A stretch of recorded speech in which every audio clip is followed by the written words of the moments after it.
जय हिंद साथियों, बहुत बहुत स्वागत है आपका आपके अपने YouTube चैनल अरुणोदय क्लासेस में। साथियों, आज है 12 नवंबर और हम चर्चा करेंगे आज के महत्वपूर्ण करंट अफेयर के प्रश्नों पर। साथियों, जैसे कि आपको विगत में अवगत है, मैं अरुण कुमार आर्य आज आपको हर रोज करंट अफेयर के महत्वपूर्ण प्रश्नों पर चर्चा करता हूं और हमारी यह सीरीज 1 नवंबर 2022 से प्रारंभ हो गई थी। तो साथियों, देर न करते हुए आज हम शुरुआत करते हैं आज की अपनी सीरीज पर, आज की अपनी श्रृंखला पर। आज आपका पहला प्रश्न आपकी स्क्रीन पर है। हाल ही में कोप 27 की मेजबानी कौन सा देश कर रहा है? कोप 27 की मेजबानी कौन सा देश कर रहा है? आपका ऑप्शन ए है मिस्र, आपका ऑप्शन बी है पेरिस, आपका ऑप्शन सी है टोक्यो या आपका ऑप्शन डी है बीजिंग। साथियों, कोप 27 की मेजबानी जो कर रहा है वो कर रहा है इजिप्ट, यानी कि मिस्र। मिस्र को इंग्लिश में बोलते हैं इजिप्ट। क्या बोलते हैं साथियों? मिस्र को इजिप्ट। तो कोप 27 की मेजबानी कौन सा देश कर रहा है? इजिप्ट, यानी कि मिस्र। थोड़ा सा जानेंगे कोप 27 के विषय में। किसके विषय में? कोप 27 के विषय में। क्या है और क्या इसका उद्देश्य है? ठीक है साथियों, कोप 27 यानी conference of Paris parties, conference of parties यानी कि पार्टीज की एक कॉन्फ्रेंस, एक मीटिंग।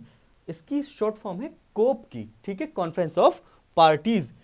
संयुक्त राष्ट्र जलवायु परिवर्तन सम्मेलन का ही एक अंग है, का ही एक हिस्सा है। क्या?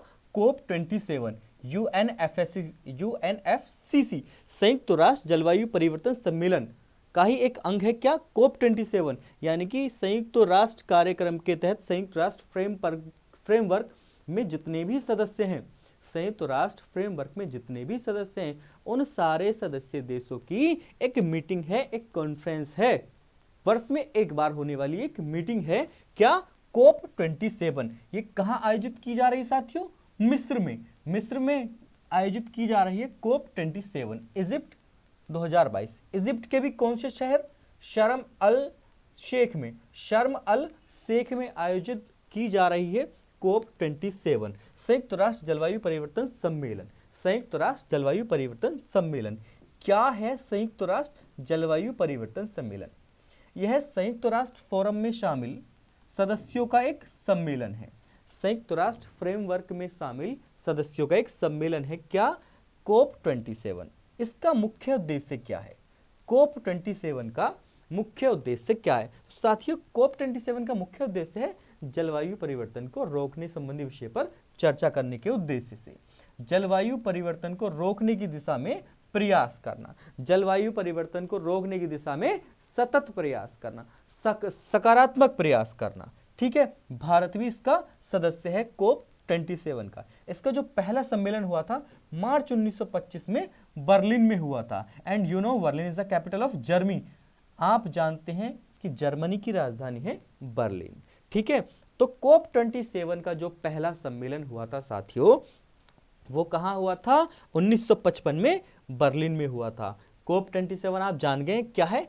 कोप 27 संयुक्त राष्ट्र फ्रेमवर्क में शामिल सदस्यों का एक मीटिंग है ना? वर्ष में एक बार होने वाली एक मीटिंग है, वर्ष में एक बार होने वाला एक सम्मेलन है। अब इस बार जो कोप 27 हो रहा है उसमें चर्चा करते हैं ना, उसके मुख्य विषय क्या है? इस बार जो इजिप्ट में कोप 27 हो रहा है वो किन विषयों को लेकर हो रहा है, किन प्रमुख उद्देश्यों को लेकर के हो रहा है? ठीक है, उसमें पहला विषय है जलवायु परिवर्तन पर सम्मेलन किया जाएगा। साथियों, जलवायु परिवर्तन सम्मेलन पर, जलवायु परिवर्तन पर चर्चा की जाएगी। प्रमुख क्षेत्रों पर चर्चा करेंगे। अब वो क्षेत्र कौन कौन से हैं जिन क्षेत्रों पर इस बार चर्चा की जाएगी? हरित गृह उत्सर्जन, हरित गृह उत्सर्जन को तत्काल कम करना या बंद करना। बंद तो नहीं हो सकता है ना, वो कम ही किया जा सकता है। दूसरा है प्रतिरोधक क्षमता का निर्माण करना। तीसरा है विकासशील देशों में जलवायु कार्रवाई के वित्त पोषण के लिए प्रतिबद्धताओं को पूरा करना। अर्थात भारत विकासशील देशों से फाइनेंस की मांग कर रहा है ना। जैसे ही जलवायु परिवर्तन, बहुत सारे जितने भी विकसित देश हैं, विकसित कंट्री हैं, डेवलप्ड कंट्री हैं, वहां पर ये समस्या बहुत ज़्यादा देखने को मिल रही है। तो अब भारत क्या करता है? ये इस समस्या को झेलने के लिए बहुत सारी जो अंतर्राष्ट्रीय संस्था हैं उनसे फाइनेंस लेता है, उधार लेता है।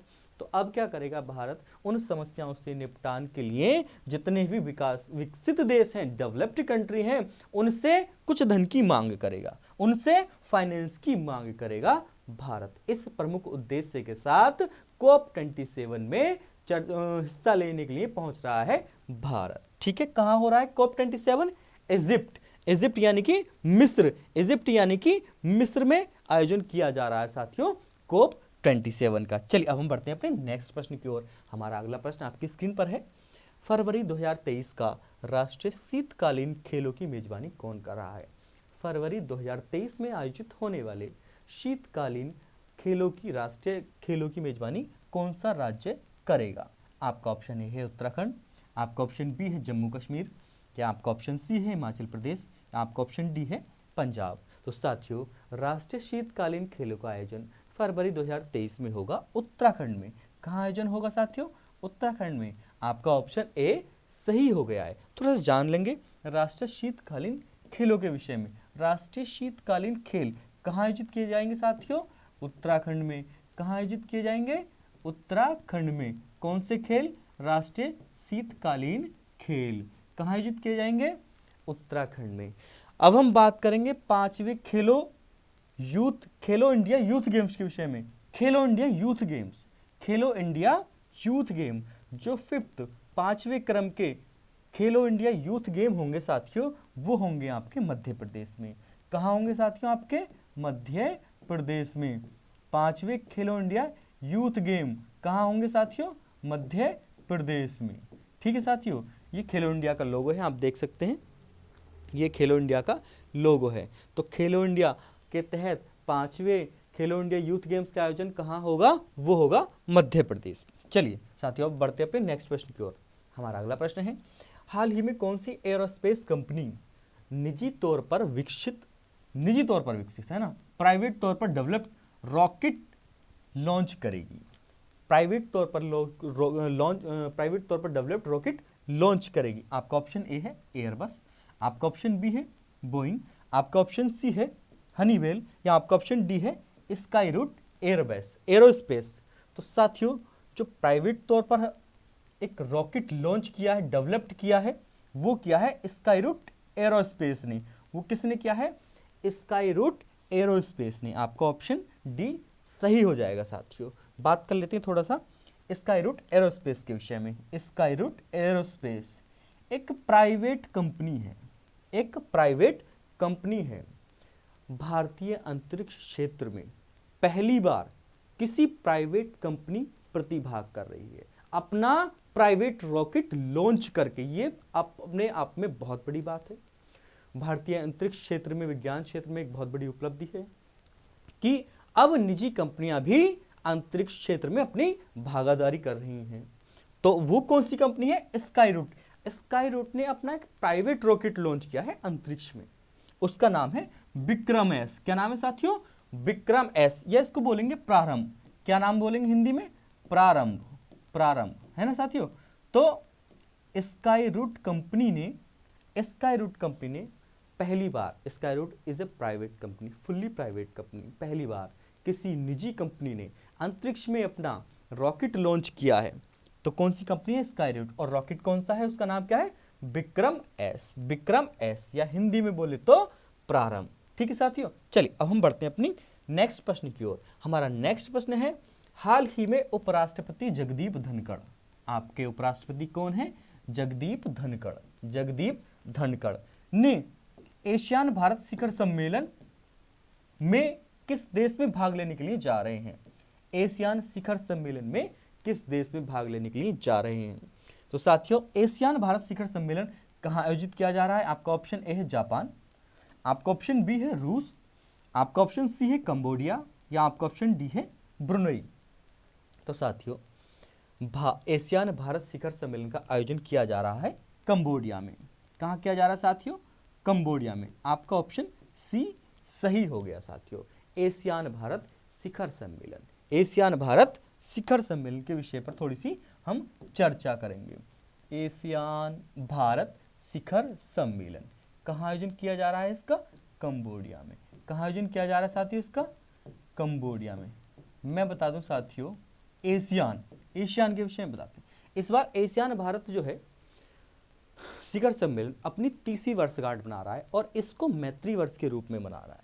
इसको मैत्री वर्ष के रूप में बना रहा है एशियान भारत शिखर सम्मेलन, मैत्री वर्ष के रूप में, है ना, अपनी 30वीं वर्षगांठ मना रहा है और उसको मैत्री वर्ष के रूप में मना रहा है। अगर मैं बात करूं साथियों एशियान की, किसकी बात करूं मैं, एशियान की, एशियन, है ना, बात करूं मैं एशियन की, तो एशियन क्या है साथियों, 10 पूर्वी राष्ट्रों का एक समूह है, 10 पूर्वी राज्यों का एक समूह है।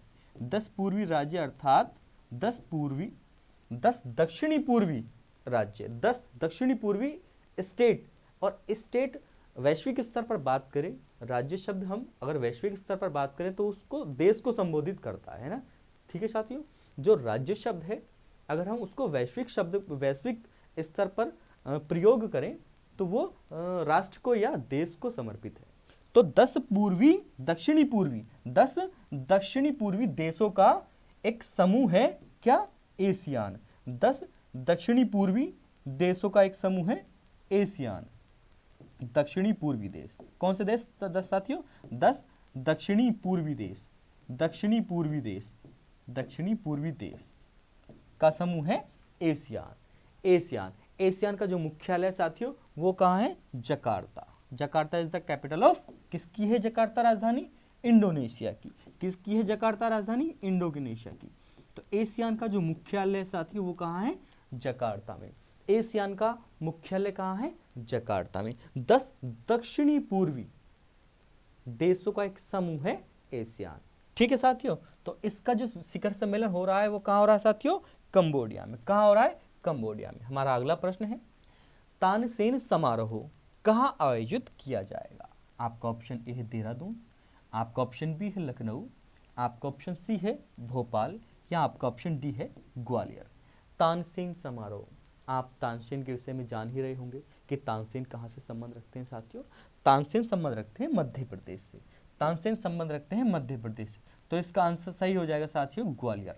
इसका सही आंसर हो जाएगा ग्वालियर। मध्य प्रदेश के ग्वालियर से बिलोंग्स हैं कौन, तानसेन। मध्य प्रदेश के ग्वालियर से बिलोंग्स रखते हैं कौन, तानसेन। तानसेन कहाँ से हैं ये, ग्वालियर से। और ग्वालियर में ही इनका सम्मेलन किया जा रहा है, ग्वालियर में ही इनका तानसेन समारोह सम्मेलन किया जा रहा है। तानसेन के विषय में आप जानते होंगे किसके दरबार में थे, अकबर के दरबार में। तानसेन किसके दरबार में थे, अकबर के 9 रत्नों में से एक थे, अकबर के 9 रत्नों में से एक थे तानसेन। तानसेन क्या थे, सिंगिंग में अपनी रुचि रखते थे, है ना, एक गायक थे। तो अकबर के दरबार में गायक की भूमिका कौन निभा रहे थे, तानसेन।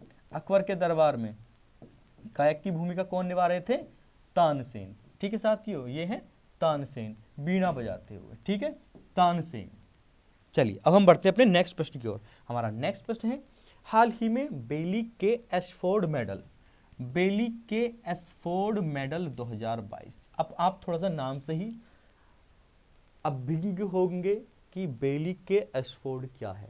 बेली के एशफोर्ड इज ए साइंटिस्ट, है ना, एक वैज्ञानिक थे या डॉक्टरेट थे, है ना। चलिए उसके विषय में आगे चर्चा करेंगे हम जब हमारी खबर आएगी। तो बेली के एशफोर्ड मेडल 2022 किसे मिला है, कौन नवाजे गए हैं। आपका ऑप्शन है डॉक्टर सुभाष बाबू, आपका ऑप्शन बी है वाल्टर रीड, आपका ऑप्शन सी है डॉक्टर उपेंद्र एस भल्ला, या आपका ऑप्शन डी है ऊषा भरवाले। तो साथियों उसका सही आंसर है डॉक्टर सुभाष बाबू। डॉक्टर सुभाष बाबू भारत के पहले ऐसे फिजिशियन बन गए हैं जिन्हें बेली के एशफोर्ड अवार्ड मिला। बेली के एशफोर्ड अवार्ड मिला है, बेली के एशफोर्ड अवार्ड। कर्नल बेली के अमेरिका के वॉशिंगटन के एक बहुत ही प्रसिद्ध फिजिशियन थे, बहुत ही प्रसिद्ध फिजिशियन थे। कौन, कर्नल बेली के एशफोर्ड। तो अमेरिका का ही एक फिजिशियन के क्षेत्र में प्रतिष्ठित अवार्ड है क्या, बेली के एशफोर्ड अवार्ड। बेली के एशफोर्ड अवार्ड अमेरिका के फिजिशियन के क्षेत्र में मिलने वाला एक उत्कृष्ट पुरस्कार है, बेली के एशफोर्ड अवार्ड। बेली के एशफोर्ड अवार्ड कहाँ का पुरस्कार है ये, अमेरिका का पुरस्कार है। किसे मिला है ये, डॉक्टर सुभाष बाबू को। डॉक्टर सुभाष बाबू को, जो कि हैं भारत के, जो कि हैं भारत के। ये क्या है पेशे से? पेशे से क्या है? फिजिशियन। क्या है पेशे से? फिजिशियन है साथियों, ठीक है। तो भारत के प्रसिद्ध फिजिशियन डॉक्टर सुभाष बाबू को अमेरिका का एक प्रतिष्ठित फिजिशियन के क्षेत्र में बेली के एसफोर्ड अवार्ड मिला है, बेली के एसफोर्ड मेडल मिला है। चलिए साथियों, अब हम बढ़ते हैं अपने नेक्स्ट प्रश्न की ओर। हमारा अगला प्रश्न है, Navi technology, Navi technology is a company. कैसी कंपनी है, आगे चर्चा करेंगे। नवी टेक्नोलॉजी ने अपना ब्रांड एम्बेसडर किसे नियुक्त किया है? आपका ऑप्शन ए है अक्षय कुमार, खिलाड़ी भैया, महेंद्र सिंह धोनी, आप जानते होंगे हेलीकॉप्टर शॉट के नाम से प्रसिद्ध हैं, ऋषभ पंत जिसके पीछे कोई पड़ा है, कौन पड़ा है, कोई है वो मुझे कमेंट बॉक्स में बताइए। इन महोदय के पीछे कोई हाथ मुंह ना धो के पीछे पड़ा है कोई? चलिए, आपका ऑप्शन डी है मानुषी छिल्लर। मानुषी छिल्लर के विषय में आप मुझे कमेंट बॉक्स में बताइए कौन रही हैं। अभी एक बहुत ही प्रतिष्ठित पुरस्कार जीता है इन्होंने, मानुषी छिल्लर ने। तो साथियों, आपका ऑप्शन सही है। नवी टेक्नोलॉजी का ब्रांड एम्बेसडर चुना गए हैं Mahendra Singh Dhoni. Mahendra Singh Dhoni, helicopter shot. Navi technology के ब्रांड एम्बेसडर नियुक्त हुए हैं कौन? महेंद्र सिंह धोनी। नवी टेक्नोलॉजी एक कंपनी है जो कि फाइनेंस, लोन वगैरह प्रोवाइड कराती है, फाइनेंस लोन वगैरह प्रोवाइड कराती है। एक कंपनी है नवी टेक्नोलॉजी। नवी टेक्नोलॉजी ये रही, नवी टेक्नोलॉजी एक कंपनी है जो फाइनेंस लोन वगैरह क्या कराती है? उपलब्ध कराती है। तो उसका ब्रांड एम्बेसडर नियुक्त किए गए हैं कौन? ये महेंद्र सिंह धोनी। अगर हम बात करें अक्षय कुमार जी की, अगर हम बात करें अक्षय कुमार की, तो अक्षय कुमार को ब्रांड एम्बेसडर बनाया गया है किसका? बोरोप्लस क्रीम का। किसका साथियों? बोरोप्लस क्रीम का। बोरोप्लस, सर्दियां आ गई हैं, आप सभी बोरोप्लस क्रीम के विषय में बहुत ही भली भांति जानते होंगे। अक्षय कुमार को बोरोप्लस का ब्रांड एम्बेसडर नियुक्त किया गया है। अगर मैं बात करूं ऋषभ पंत की, अगर मैं बात करूं ऋषभ पंत की, तो साथियों ऋषभ पंत को चुना गया है उत्तराखंड स्टेट का ब्रांड एम्बेसडर। कहां का? उत्तराखंड स्टेट का ब्रांड एम्बेसडर।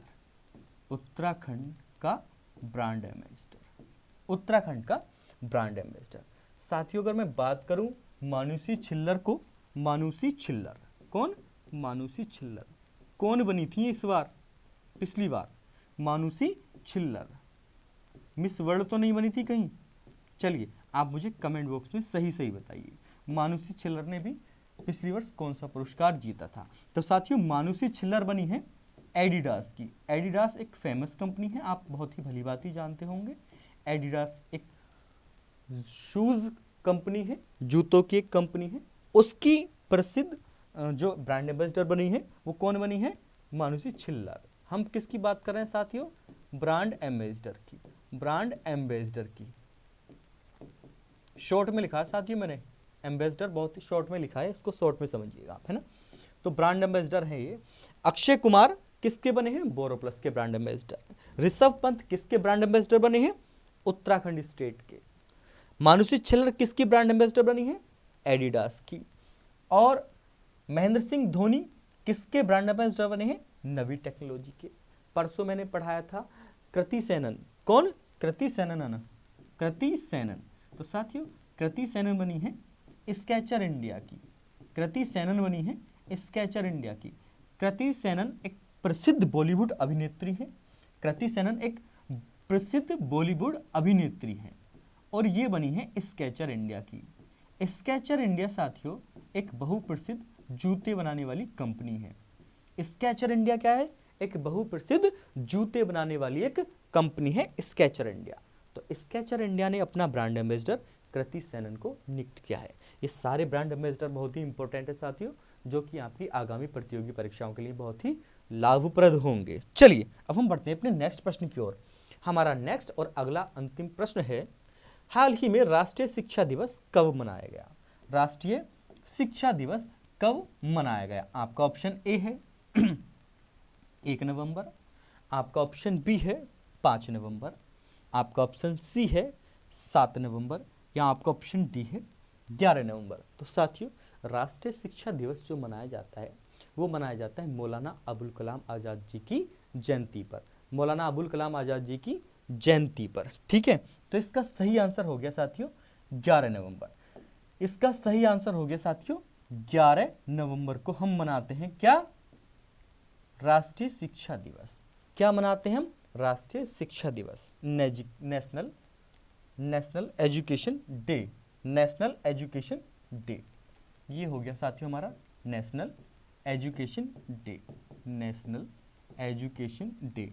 राष्ट्रीय शिक्षा दिवस, राष्ट्रीय शिक्षा दिवस, राष्ट्रीय शिक्षा दिवस, राष्ट्रीय शिक्षा दिवस कब मनाते हैं हम साथियों, 11 नवंबर को। कब मनाते हैं हम साथियों, 11 नवंबर को, 11 नवंबर को मनाते हैं हम राष्ट्रीय शिक्षा दिवस। जो इस वर्ष की थीम रही है, राष्ट्रीय शिक्षा दिवस की थीम जो रही है वो रही है साथियों, पाठ्यक्रम बदलना और शिक्षा को बदलना, है ना, शिक्षा के पैटर्न को बदलना, शिक्षा के क्षेत्र में नए नए आयामों को जोड़ना, शिक्षा का विकास करना। ठीक है, थीम 2022 पाठ्यक्रम बदलना और शिक्षा को बदलना। अगर मैं बात करूं दिवस की, तो 1 नवंबर को हमने मनाया विश्व शाकाहारी दिवस। 1 नवंबर को हमने मनाया विश्व शाकाहारी दिवस। क्या मनाया साथियों, हमने विश्व शाकाहारी दिवस। कब मनाया, 1 नवंबर को, विश्व शाकाहारी दिवस। विश्व शाकाहारी दिवस कब मनाया हमने साथियों, 1 नवंबर को। शाकाहारी दिवस, जो मौलाना अबुल कलाम आजाद हैं, ये भारत के पहले शिक्षा मंत्री रहे। मौलाना अबुल कलाम आजाद जी भारत के पहले शिक्षा मंत्री रहे हैं। इनके स्मृति दिवस में हम क्या मनाते हैं, राष्ट्रीय शिक्षा दिवस। कब मनाते हैं, 11 नवंबर को। कब मनाते हैं, 11 नवंबर को। तो 5 नवंबर को हमने मनाया विश्व सुनामी जागरूकता दिवस। क्या मनाया, विश्व सुनामी जागरूकता दिवस, विश्व सुनामी जागरूकता दिवस, विश्व सुनामी जागरूकता दिवस, सुनामी जागरूकता दिवस। कब मनाया साथियों हमने, 5 नवंबर को। कब मनाया, 5 नवंबर को। कब मनाया हमने, 5 नवंबर को, 5 नवंबर को।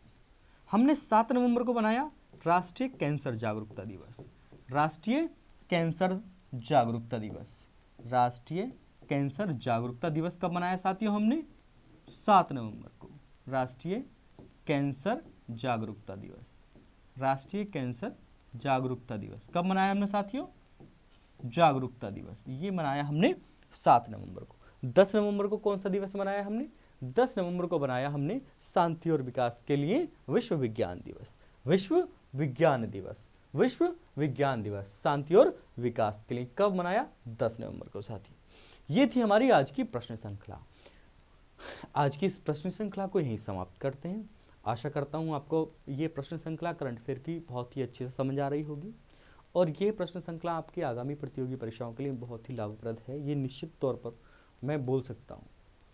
अगर मेरी वीडियो पसंद आ रही साथियों, बहुत लोग ऐसे हैं जिन्होंने चैनल को सब्सक्राइब नहीं कर रखा लेकिन वीडियो करंटली देख रहे हैं, वीडियो मेरी निरंतरता से देख रहे हैं लेकिन चैनल को सब्सक्राइब नहीं कर रखा।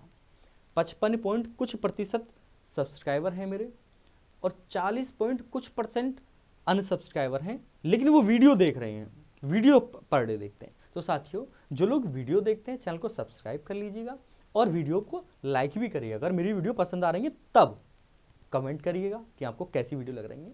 मैं अपनी इस पढ़ाने की शैली को और बढ़ा रहा हूँ। क्वेश्चनों की जो जितने भी 8 क्वेश्चन हैं इनकी संख्या को बहुत जल्द मैं 1 दिसंबर से इस 8 प्रश्न की श्रृंखला को मैं अब बढ़ा दूंगा, 10 कर दूं या 12 कर दूं। ठीक है साथियों, इसके साथ आज की इस प्रश्न श्रृंखला को समाप्त करते हैं। जय हिंद, बहुत बहुत धन्यवाद।